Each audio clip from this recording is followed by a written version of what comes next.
Olá pessoal do Anjo Connect.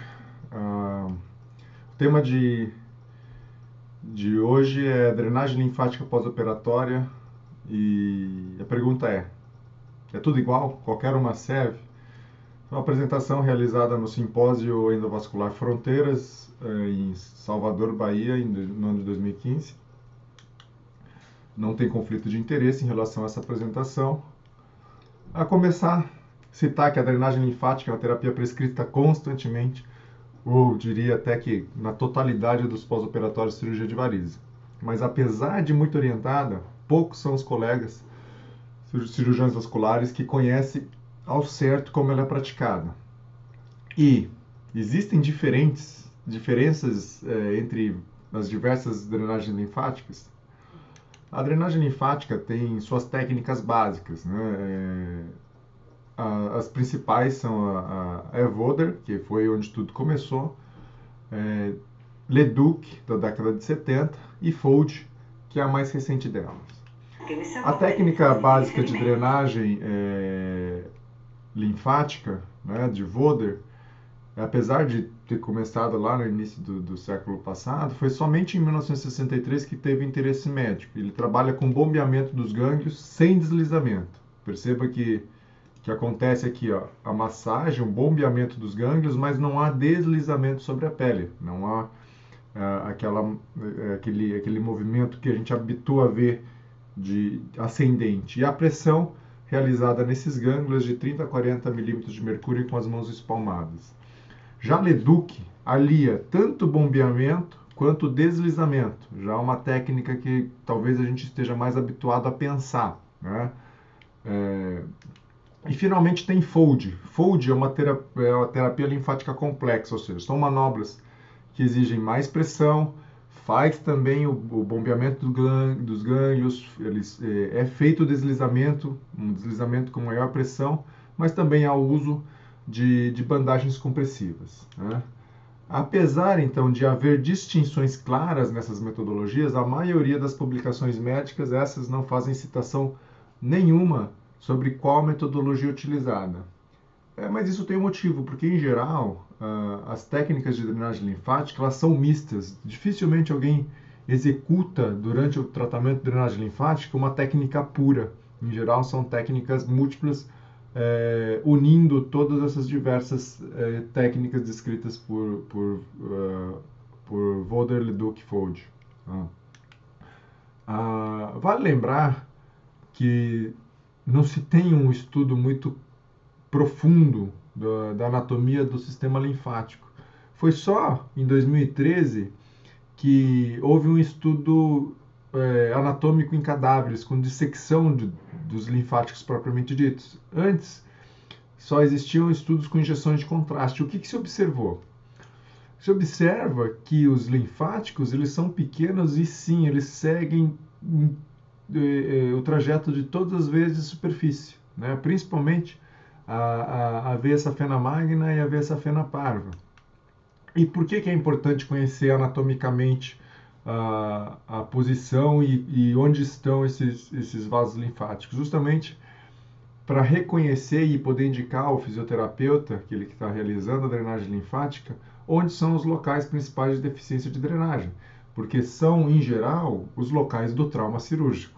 Né? Lembra que a gente está falando aqui de drenagem linfática pós-operatória, não a drenagem linfática para linfedema, porque isso é diferente. Uma drenagem linfática para linfedema, toda a conceituação e todas as forças de manobra, enfim, evolução, tudo é muito diferente. Né? Para linfedema, por exemplo, é claro que a terapia complexa se mostra mais eficaz, porque é uma terapia que envolve várias técnicas ao mesmo tempo. Né?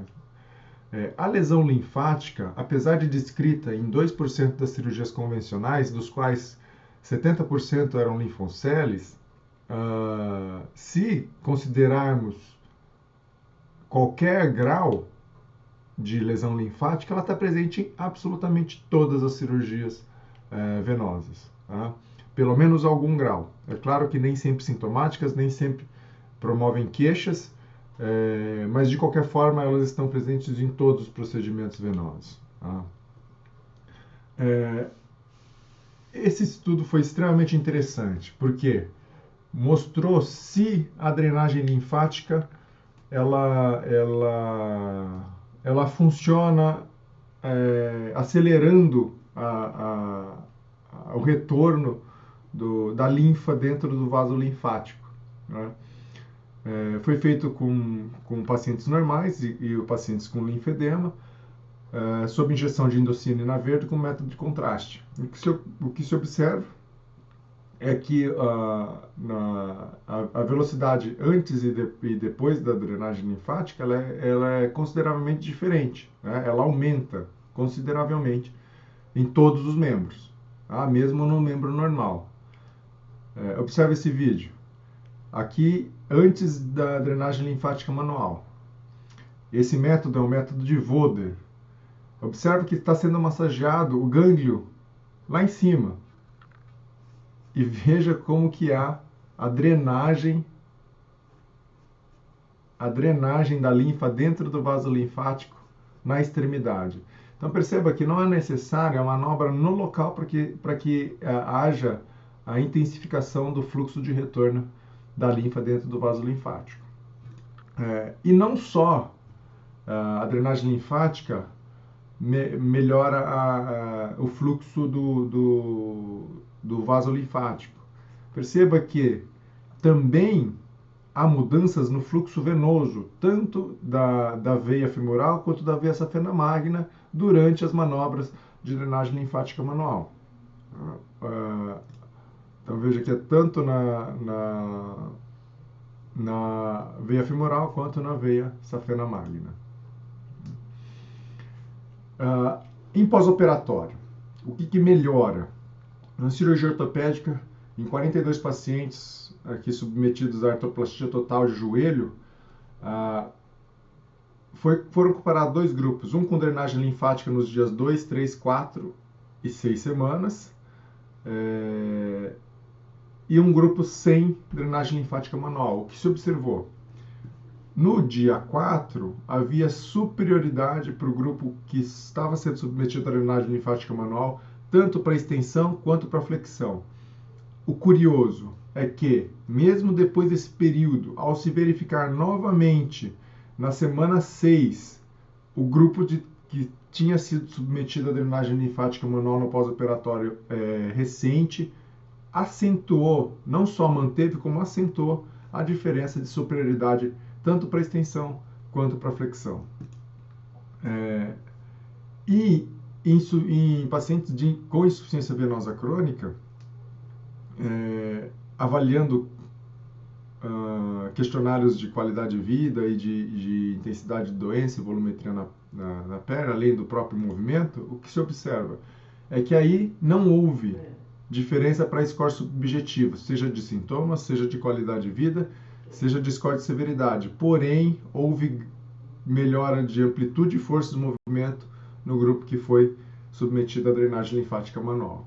Portanto, se há pergunta se a drenagem linfática manual funciona, sim, isso é um fato. A drenagem linfática manual funciona e não há literatura diferenciando entre os 3 principais métodos de drenagem linfática manual. Por isso eu volto a repetir, em geral, a drenagem linfática manual ela é um misto de várias técnicas. Porém, se todas as manobras fazem parte de um tratamento, a gente tem que considerar que a gente está num período em particular, que é o período pós-operatório. Mesmo além dessas técnicas, hoje a gente tem várias outras técnicas descritas, uma brasileira inclusive, o Dr. Godoy aqui do interior de São Paulo, onde usa um anel de material macio para fazer a drenagem linfática manual. Ele demonstrou resultados extremamente positivos também com essa técnica. Então, além das metodologias descritas e comprovadas da drenagem linfática, eu considero que a gente deva separar basicamente em duas: aqueles que aplicam corretamente e o outro método, que eu chamo de método perigoso. Qual que é o método perigoso? Por exemplo, a linfodrenagem, que faz o quê? Faz uma injeção de loção intradérmica, faz manobras de desbloqueio linfático e lança mão de produtos para reforço desses vasos linfáticos. E você pode aprender a fazer essa linfodrenagem por um CD que você compra pela internet de R$ 59,90. Outro tipo de drenagem linfática que é considerado do tipo perigoso é a drenagem linfática de alta pressão. Faz também uma injeção de loção intradérmica e massagem pelo corpo todo, porque afinal de contas ela purifica o sangue, desintoxica o organismo por meio de fezes, suor e urina, associa ultrassom e a gente encontra esse milagre com 50% de desconto também, com seus resultados comprovados. A chamada power drenagem, que são manobras vigorosas, rítmicas e rápidas. E associa substâncias vasoativas para aumentar a circulação do local, porque ajuda a nutrição celular e aumenta a eficácia do sistema linfático, dando esse tipo de antes e depois. Também existe a drenagem linfática com ventosa, que se utiliza pressão negativa, como se fosse verdadeiros sanguessugas, né? Elimina líquido, toxinas da cirurgia e favorece a limpeza corporal, além de regular o pH do sangue justamente com essas ventosas. A verdade é essa, que quando ninguém está olhando, muita gente acaba fazendo uma série de coisas que não fariam quando outros estão olhando. Agora, que tipo de drenagem linfática fazem no seu paciente quando você não está olhando? É a drenagem linfática real ou é a drenagem linfática do tipo perigosa? Então, considerando que existem vários tipos de drenagem linfática, mas poucas cientificamente descritas e comprovadas, e que os principais métodos descritos e comprovados são Voderle e Duckfold, e que atualmente a associação conveniente de manobras dos três métodos, finalizando que a drenagem linfática então não é toda igual e deve ser prescrita de forma e com conhecimento adequado. Agora, em particular, pela situação do pós-operatório, é recomendada a predominância de manobras do método Voder. Por quê? Uma vez que a gente causou trauma, esse paciente está totalmente sensível a qualquer pressão aumentada ou deslizamento ou manobras de deslizamento com pressão maior. Então, as manobras descritas por Voder de liberação dos gânglios são muito mais aceitas nesse período de pós-operatório. É claro que o deslizamento também vai fazer parte do tratamento no pós-operatório, pela drenagem linfática no pós-operatório. Porém, essas manobras não devem ser predominantes. Tá? Resta saber qual que é o tipo de drenagem que vocês estão fazendo no pós-operatório do paciente de vocês. Novamente, meu e-mail, o nosso site.